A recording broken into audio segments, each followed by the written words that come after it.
आ चुका है Motorola after a long time with Motorola G35 5G। ये अफोर्डेबल रेंज का 5G स्मार्टफोन है और मोटरोला ने ऐसा क्लेम किया है ये फास्टेस्ट 5G स्मार्टफोन है अंडर 12,000 रुपीज़। आज पूरा टेस्ट करके आपको सब कुछ बताएंगे इस फोन के बारे में। काफ़ी कूल कलर्स यहाँ पर हैं। बॉक्स देखेंगे इस तरीके का है, टिपिकल मोटरोला बॉक्स में आपको फ़ोन मिलेगा। उसी के साथ आपको एक TPU केस दिया है विच इज़ गुड के प्राइस के हिसाब से दिया गया है। और साथ में आपको एक 20 वॉट का अडेप्टर जो भी बॉक्स में मिलेगा, type C cable, SIM injector pin, कागजात, ये सब कुछ लगा रहेगा। आते हैं फ़ोन की तरफ। डिज़ाइन और बिल्ड की बात करें तो भाई बहुत ही कूल कलर्स के साथ आपको मिलता है। अगर वीगन लेदर की पहले बात करें तो यही दो कलर आपको मिलेंगे, लीफ ग्रीन और गुआवा रेड। जी हाँ, और पीछे पैंटोन वैलिडेट लेदर आपको टेक्सचर मिलता है जो बहुत ही कूल लगता है और अक्सर मोटरोला के फोन्स में हमें देखने को मिलता है। अच्छी बात यह है कि उन्होंने जब जो बैक को कलर किया है रेड है जैसे कि, तो फ्रेम्स भी आपको वैसे ही मिल रहे हैं जो बहुत कूल लग रहा है। और फ्रेम्स डेफिनेटली आपको पॉलीकार्बोनेट के मिलते हैं, लेकिन अगर आपको वीगन लेदर वगैरह के ऑप्शंस नहीं चाहिए तो उन्होंने एक मिडनाइट ब्लैक दिया है जो कि PMMA मटेरियल जो अक्सर आता है मोटरोला के फोन्स में, वो वाला आपको उसमें देखने को मिलेगा। बाकी 7.79 mm की थिकनेस, काफ़ी ज़्यादा स्लिम है और 185 ग्राम्स, बहुत ही बढ़िया यहाँ पर वेट डिस्ट्रीब्यूशन है। इन हैंड फील्ड इसका काफ़ी अच्छा है। साथ साथ IP52 आपको रेटिंग्स देखने को मिलती है। उसी के अलावा आपको स्टेरियो स्पीकर्स है जिसमें डॉल्बी एटमॉस का सपोर्ट दिया गया है, तो प्राइस के हिसाब से ये बहुत अच्छी चीज़ है।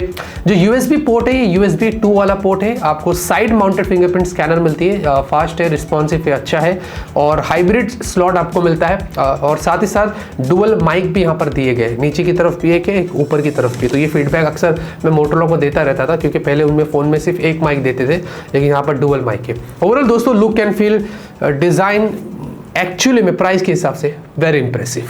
डिस्प्ले की बात करेंगे 6.72 इंच की, काफ़ी अच्छी साइज है डिस्प्ले की, बड़ी है और ये थैंकफुली इस बार फुल HD प्लस रेजोल्यूशन है।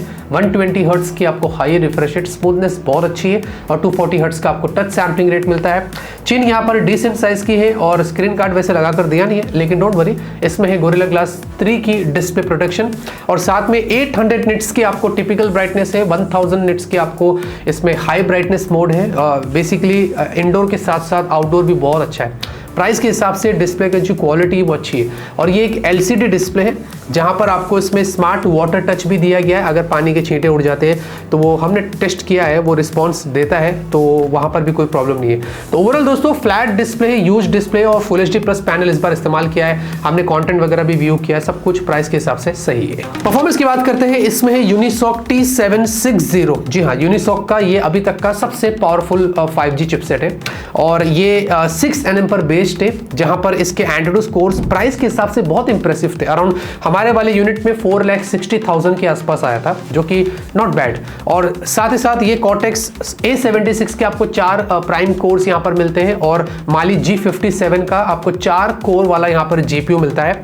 LPDDR4X UFS 2.2 के साथ में आता है और एक ही वेरिएंट है 4GB रैम 128GB स्टोरेज। अब ये जो चिपसेट है ना दोस्तों, ये प्राइस के हिसाब से काम अच्छा कर रही है और 5G का पूरा फुल सपोर्ट लेके आई है। आपको SA NSA ये दोनों बैंड का यहाँ पर सपोर्ट दिया गया है। फॉर एग्जांपल जैसे कि अगर आप एयरटेल, जियो, वोडाफोन कोई भी सिम कार्ड अगर इस्तेमाल करते हैं तो उसमें 5G का सपोर्ट आपको जरूर मिलेगा। 4x4 मीमो भी दिया गया है, कैरियर रेजिग्नेशन। अक्सर मोटरोला के फोन्स में ये कनेक्टिविटी के मामले में रहता ही रहता है, तो 5G नेटवर्क को लेकर इस फोन में आपको कोई प्रॉब्लम नहीं होनी चाहिए। सारे सिम कार्ड्स अच्छे से 5G में काम करेंगे। और परफॉर्मेंस की बात करें तो गेमिंग भी आप मीडियम टू हाइपर सेट करके खेल सकते हैं। ज़्यादा हाइपर सेट करेंगे तो थोड़ा स्टटर वगैरह होता है, लेकिन नॉर्मल मीडियम ग्राफिक्स पर अगर आपको गेम वगैरह खेलना है तो आप खेल सकते हैं, इसमें कोई प्रॉब्लम नहीं है। और डे टू डे लाइफ के टास्क बढ़िया हैंडल कर लेता है। हमने इसमें ऐप ओपन क्लोज, मल्टीटास्किंग, ये सब कुछ यहाँ पर करके दिया है, देखा है, तो उसमें हमने उस मामले में कोई लैग स्टटर वैसे जनरली नोटिस नहीं किया। तो मिक्स्ड यूसेज के लिए मैं आपसे कहूँगा, बैलेंस यूज के लिए जो यहाँ पर काम आपका हो जाएगा डे टू डे लाइफ में वो सही रहेगा। सॉफ्टवेयर की बात करेंगे, Android 14 स्टॉक एज ऑलवेज, और यहाँ पर आपको 1 साल के अपडेट की ब्रांड ने बात की है, यानी कि Android 15 आपको उसमें देखने को मिलेगा और 3 साल के आपको सिक्योरिटी पैचेस देखने को मिलते हैं। साथ ही साथ इसमें हमने कुछ प्री इंस्टॉल्ड ऐप्स देखे हैं, थोड़े बहुत गेम्स यहाँ पर डाल दिया है और लॉक स्क्रीन के ऊपर ग्लांस भी है। ये सारी चीज़ें वैसे आप डिसेबल कर सकते हैं। उसके अलावा कोई भी नोटिफिकेशंस, अननेसेसरीली एड्स वगैरह आपको देखने को नहीं मिलेंगे एज ऑलवेज। फैमिली स्पेस आपको मिलता है और मोटो सिक्योर है और थिंक शील्ड वगैरह दिया है, मोबाइल प्रोटेक्शन वगैरह, ये सारी चीज़ें यहाँ पर लगी हुई है। और अगर आपको कस्टमाइज़ करना है तो उसमें कस्टमाइजेशन के भी ऑप्शंस दिए गए हैं, वो भी आप कर सकते हैं। कुछ AI फीचर्स की बात करें तो मैजिक इरेजर है, ऑब्जेक्ट इरेज करना है वो आप कर सकते हैं।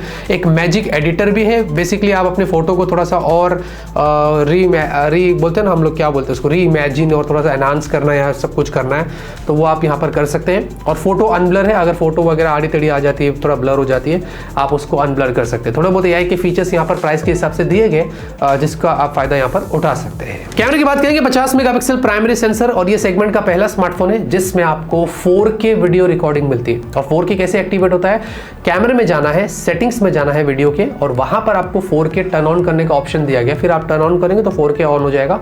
फिर आपको अगर 4K वीडियो लेना है, वो कैपेबिलिटी यहाँ पर इस फोन में दी गई है जो आप ले सकते हैं, जो कि अक्सर इस प्राइस रेंज पर 4K वीडियो हमें नहीं देखने को मिलता है। तो ये एक एडवांटेज है, जिन लोगों को अगर 4K यूज़ करना है वो यहाँ पर कर सकते हैं। और ये आपको f1.8 क्वाड पिक्सल वाला टेक्नोलॉजी यहाँ पर दिया गया है। 8 मेगापिक्सल की अल्ट्रावाइड, जो भी इस प्राइस सेगमेंट में नहीं होता है। हमने 18 से 20 हज़ार वाले फ़ोन में भी अल्ट्रावाइड सेंसर नहीं देखा है, लेकिन यहाँ पर उन्होंने दिया। ये काम मोटोरोला ने बहुत अच्छा किया है। और दोनों ही अल्ट्रावाइड और जो प्राइमरी सेंसर, इसमें आप फुल HD 30 FPS पे भी वीडियो शूट कर सकते हैं अगर आपको 4K के अलावा करना है तो। बाकी आपको 16 मेगापिक्सल की सेल्फी है, ये भी कॉम्बिनेशन बहुत रेयर होता है, अक्सर 8, 13 या 5 होता है। यहाँ पर उन्होंने 16 मेगापिक्सल की सेल्फी दी है, और ये भी फुल HD 30 FPS पे मैक्स आप शूट कर सकते हैं।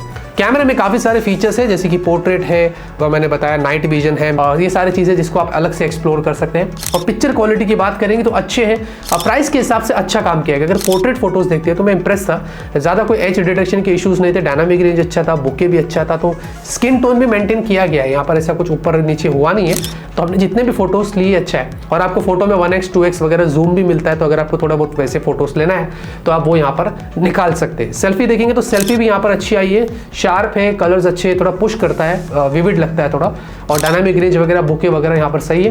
वीडियो क्वालिटी भी अच्छी है। अच्छी बात यह है कि वीडियो में स्टेबलाइजेशन अच्छी थी, चाहे वो रियर हो या सेल्फी हो, वो आप यहाँ पर देख सकते हैं। वैसे नाइट में मैं आपको रेकमेंड नहीं करूँगा। डे की बात करें तो ओवरऑल जितना भी यहाँ पर हमने फोटोज लिया है, प्राइस के हिसाब से इंप्रेसिव है। बाकी गूगल ड्राइव पर हमने फोटोज वीडियोस के लिंक छोड़ दिया है। बैटरी की बात करेंगे, 5000 mAh की बैटरी है। अच्छा लगा मुझे कि इतना स्लिम ट्रिम बनाने के बाद भी उन्होंने बैटरी कैपेसिटी को घटाया नहीं है। 5000 mAh की आपको बैटरी है। 20 वॉट का अडेप्टर मैंने आपको बताया बॉक्स में मिलता है, तो उससे लगभग आपको 1 से सवा घंटे के बीच में जो है वो लग जाएगा पूरा, या 1.5 घंटे के आसपास पूरा लगेगा इसको फुल चार्ज करने के लिए। लेकिन उसी के साथ जो बैटरी बैकअप है वो बहुत अच्छा है। पूरा दिन आपको आराम से बैकअप मिलेगा। स्टॉक एंड्रॉइड के साथ में जोड़कर बोल रहा हूँ, चिपसेट भी 6 nm है। ओवरऑल में जितना भी एक्सपीरियंस किया, जितना भी हमने टेस्ट किया है, एक दिन पूरा हमने यूज़ किया था, फिर एंड ऑफ द डे हमने इसको चार्ज किया था। इससे ये बता रहा हूँ आपको मैं एक नॉलेज के लिए कि पूरा दिन आपको इसमें बैकअप आराम से मिले। नेटवर्क कनेक्टिविटी की बात करें तो जैसे कि मैंने आपको बता दिया कि 5G का सपोर्ट का क्या सीन है, बहुत सारे आपको यहाँ पर सपोर्ट दिए गए हैं, और आपको 12 5G बैंड्स यहाँ पर मिलते हैं। वो NRB यहाँ पर दिया गया है। साथ ही साथ आपको वाईफाई 5 है, ब्लूटूथ वर्जन 5 है, और सारे सेंसर्स है, वाइड वन L1 है, ये सब कुछ आपको सपोर्ट मिल जाएगा। ज्यादा रहते दोस्तों बात करते हैं प्राइस की, अपने ओपिनियन की। तो देखिए भाई, इसमें एक ही वेरिएंट है, 4GB की रैम, 128GB स्टोरेज, और मुझे डिज़ाइन वैसे इसका काफ़ी सही लगा है। वो प्राइस के हिसाब से कोई बोलेगा नहीं कि ये 10-12 हज़ार का फ़ोन है। जहाँ तक मुझे पता चला है कि ये 12 हज़ार के नीचे आपको मिलने वाला है। तो 12 हज़ार के नीचे आपको फुल HD प्लस 120 हर्ट्ज़ के डिस्प्ले है, स्टॉक एंड्रॉइड है, बड़ी बैटरी है। इनफैक्ट कैमरा भी जो प्राइमरी सेंसर है 50 मेगापिक्सल, इससे आप अच्छे फोटोज़ ले सकते हैं। बाकी क्या कहना है दोस्तों आपको इन फोन्स के बारे में, मोटोरोला G35 5G, कमेंट में ज़रूर बताना, अपनी राय ज़रूर देना। लाइक करिए, सपोर्ट करिए, सब्सक्राइब करिए। तब तक के लिए ऑलवेज कीप स्माइलिंग।